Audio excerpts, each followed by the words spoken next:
Hello everyone, very very good morning. कैसे हो आप सब? उम्मीद करती हूँ कि आप सब बिल्कुल अच्छे होंगे, बहुत खुश होंगे, मस्त होंगे और तंदुरुस्त होंगे।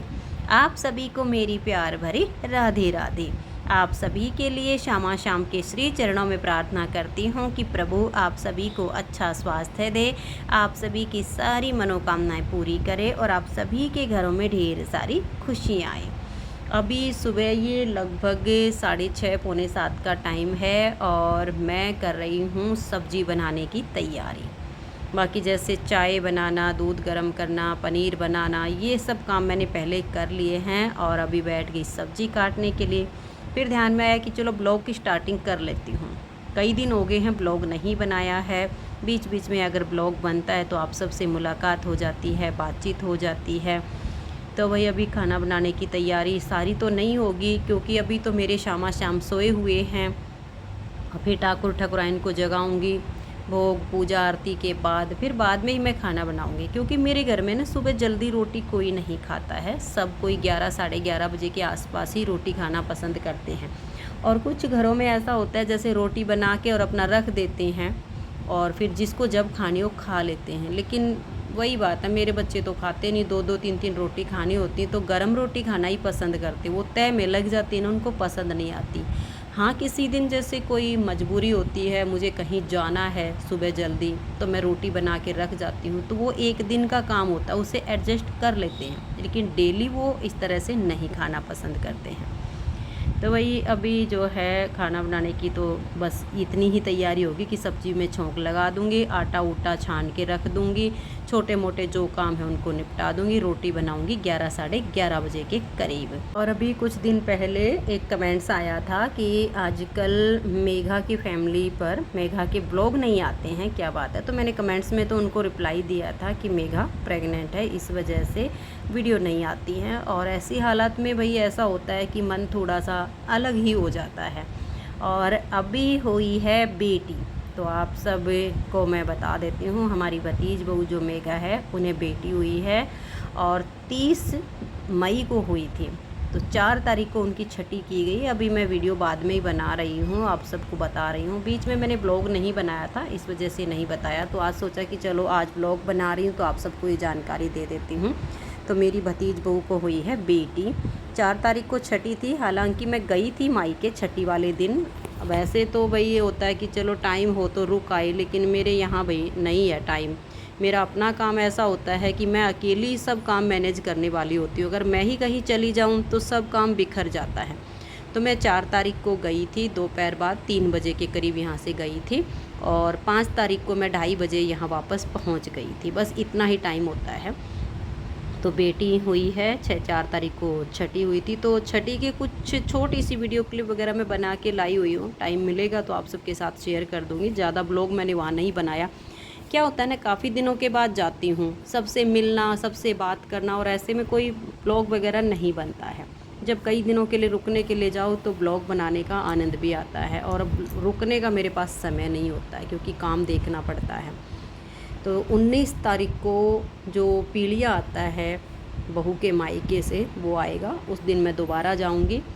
तब देखूंगी अगर कुछ और वीडियो वगैरह बन पाई तो ज़रूर बना के लाऊंगी। बाकी जो 4 तारीख की छठी वाली वीडियो है ना, वो देखूंगी, मैं आप सबके साथ शेयर करूंगी छोटी सी वॉइस ओवर के साथ। और अभी देखिए मैंने शामा शाम के लिए जो है माखन तैयार किया है। मेरे किशोरी किशोर को मैं माखन मिश्री का भोग लगाऊंगी। और वही देखो अभी सुबह का बस इतना सा ही काम मैं करूँगी। और ऐसा भी होता है कई बार मैं सोचती हूँ कि चलो रूटीन मैं पूरा शेयर करूँ, फिर वही होता है मैं फ़ोन लगाना भूल जाती हूँ। काम में इतनी व्यस्त हो जाती हूँ, कभी उनके ऑर्डर आ गए उनमें चली गई, कभी व्हाट्सएप पे मैसेज आ गए उनको करने बैठ गई, और ये फिर माइंड से निकल जाता है कि दोबारा मुझे फ़ोन कहीं ना कहीं ट्राईपोड में लगा देना चाहिए, कुछ वीडियो क्लिप निकालनी चाहिए, ये सब निकल जाता है। और एक बहन का ये भी कमेंट्स था कि मक्खन निकालो ना तो वो निकाल के प्रॉपर दिखाना। तो बहन देखिए, एक बार मैंने दिखाया था तो दूध मक्खन को ऐसी नज़र लगी थी कि आप यकीन नहीं करोगे, बहुत दिन के बाद जाके सब सेटिंग आई थी। हालांकि मैं इन चीज़ों को मानती भी नहीं थी, लेकिन जब वो कहते हैं ना कि बिल्कुल ही सर पे पहाड़ गिर गया तब समझ में आता है। तो ऐसी नज़र लगी थी, बस पूछो मत। कई दिनों तक दूध, इतनी गंदी स्मेल आना, इतना सब कुछ होना, ये हो गया था। तो तब के बाद मैं थोड़ा सा बस दूर से ही चीज़ों को दिखाना चाहती हूँ, बिल्कुल पास कैमरा करके नहीं। मक्खन निकलता है तभी निकालती हूँ, अगर नहीं हो तो कौन निकालेगा बहनों। हाँ, जैसे कैसे करना है इसकी वीडियो मैंने शेयर की हुई है। दही जमाना, मलाई को कैसे जमाना, ये सब मैंने पहले बताया हुआ है।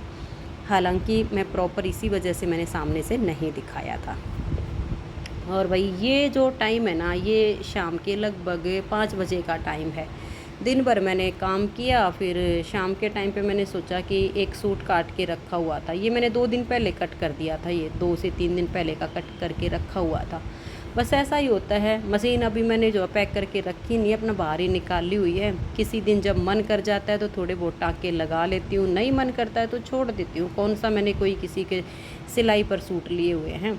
तो ये अभी आज सोच रही हूँ कि सलवार को कंप्लीट कर देती हूँ। बचेगा इसका कमीज। अगर कुछ हिम्मत हुई तो मैं जैसे रात 9 साढ़े 9 बजे तक मेरा काम कंप्लीट होता है तो बैठ जाती हूँ मैं घंटा 1.5 घंटा के लिए मशीन पे, जितना मेरे से हो पाता है उतना कर लेती हूँ। अगर नहीं मन करता है तो छोड़ देती हूँ। बस इसका भी ऐसे ही है, मन किया तो थोड़ा बहुत कमीज़ की सिलाई बाद में कर लूँगी, रात को खाना को सुलाने के बाद। नहीं मन किया तो छोड़ दूँगी, फिर बाद में सिल लूँगी। तो धीरे धीरे करके ये मेरा 5वां सूट सिलने जा रहा है। 4 सूट मेरे कंप्लीट हो चुके हैं। अभी मैंने जो है उनको धोया नहीं है, प्रेस नहीं किया। सोच रही हूँ कि जितने मुझे अभी सिलने हैं ना, सारे सिल लेती हूँ। अभी 4 तारीख को जैसे मायके गई थी तो भाई मायके से खाली तो कोई भेजता नहीं है, तो वहाँ से भी लाई थी। और अभी जाऊंगी 19 तारीख को, 1-2 सूट फिर लाऊंगी। तो उनमें से जो मुझे सिलना होगा ना, वो सारे एक बार ही सिल के फिर आप सबको किसी वीडियो में दिखाऊंगी कि कितने सूट सिले हैं और कैसे कैसे। तो क्या है, मैं बिल्कुल सिंपल ही पहनती हूँ, ज़्यादा उनमें ताम झाम कुछ करती नहीं हूँ। बस सिंपल गोल गला, नॉर्मल सूट की सिलाई। लाइनिंग वाले होते हैं तो उनमें लाइनिंग लगा देती हूँ। कोई एक आध ऐसा होता है जो विदाउट लाइनिंग के होता है, वो विदाउट लाइनिंग के मैं सिल लेती हूँ। तो ये प्लेन जो कपड़ा होता है ना, इसमें बड़ा होता है कि भाई किनारी से ही थोड़ी बहुत पहचान मिलती है सीधे उल्टे की। तो मैं तो क्या करती हूँ, जब कटिंग करती हूँ ना तो मार्क लगा देती हूँ। ज़्यादा किनारी वगैरह में ताम झाम करने की ज़रूरत ही नहीं पड़ती है, किधर का सीधा वहाँ पे एक बार में लगाना होता है, फिर सिलाई करते टाइम बड़ी आसानी हो जाती है। तो देखो अभी सोच रही हूँ कि चलो इसकी सिलाई कंप्लीट करके सलवार की फिर जाऊँगी मैं छत पे जैसे पौधों को पानी वगैरह दे के आऊँगी। थोड़ा बहुत तो मैं सुबह भी डाल के आती हूँ, क्योंकि गर्मी इतनी है भाई, दोनों टाइम थोड़ा थोड़ा करके पानी पौधों में थोड़ा थोड़ा डालना पड़ता है। जैसे ज़मीन में पौधे लगे होते हैं उनमें इतनी पानी की आवश्यकता नहीं पड़ती है, क्योंकि ज़मीन के नीचे से जो जड़ें होती हैं ना, वो पानी को अपने आप सोखती रहती हैं। लेकिन जब हम किसी गमले में या ग्रो बैग में कोई भी पौधा लगाते हैं तो वहाँ पर मिट्टी की मात्रा सीमित होती है। उसमें जो पानी हम डालते हैं उसको जड़ें खींच लेती हैं, पौधा खींच लेता है। तो उसमें हमें समय समय पर पानी ज़रूर डालना पड़ता है। 2 पौधे मैं मायके गई थी ना, तो भाई ने कटिंग वगैरह लगाई थी इंडोर प्लांट की, वो भी मैं वहाँ से लेकर आई हूँ। आज मुझे जाना था कि चलो भाई मैं वो ले आऊँ गमले वगैरह, लेकिन वो मैं नहीं लेके आई। देखूँगी कल या परसों टाइम मिलेगा तो कुछ गमले वगैरह ख़रीद के लाऊंगी। तो वो दो इंडोर प्लांट लाई हूँ, उनको लगाऊंगी। कुछ पौधे और मेरी बहुत इच्छा है कि मैं कुछ पौधे और लगाऊं, फूलों के, सजावट के, इस तरह के। तो किसी दिन जाऊंगी, नर्सरी वगैरह के आसपास मिलते होंगे गमले। कभी ख़रीदे तो है नहीं मैंने, आज तक कभी भी गमले नहीं ख़रीदे हैं। एक बार यहाँ कुमार के वहाँ से जो मिट्टी वाले गमले होते हैं ना, वो विशाल के पापा जी लाए थे। वो काफ़ी छोटे हैं, तुलसी के पौधे लगाने के हिसाब के नहीं है। बस वो छत पे लगा रखे, एक में एलोवेरा लगाया हुआ है और एक में ऐसे ही कुछ और छोटा सा पौधा लगाया हुआ है। और ये हो गया भाई अभी शाम के खाना बनाने का टाइम। तो यहाँ पर मैं शाम का खाना बनाने की तैयारी कर रही हूँ। आलू छील रही हूँ, तो आलू की सब्ज़ी बना लूँगी, आलू शिमला मिर्च की। तो सोचा कि चलो इनको छील के तैयार कर लेती हूँ। खाना बनाने में तो वही टाइम लगता है, बहुत सारे काम हो जाते हैं। तो बहनों आज की इस वीडियो का तो मैं यहीं पे ऐड करती हूँ। बहुत सारी बातें हो गई हैं आप सबके साथ, और मिलते हैं नेक्स्ट वीडियो में। और जो मैं वीडियो क्लिप बना के लाई हुई हूँ, मेघा को जो बेटी हुई है उसकी छठी की, कोशिश करूँगी उसको वॉइस ओवर के साथ आप सबके साथ शेयर कर दूँ। मिलते हैं अगली वीडियो में, तब तक के लिए आप सभी को मेरा प्यार भरा नमस्कार, प्यार भरी राधे राधे। आप सब खुश रहिए, अपना अपना ध्यान रखिए। जय श्री राधे, राधे राधे।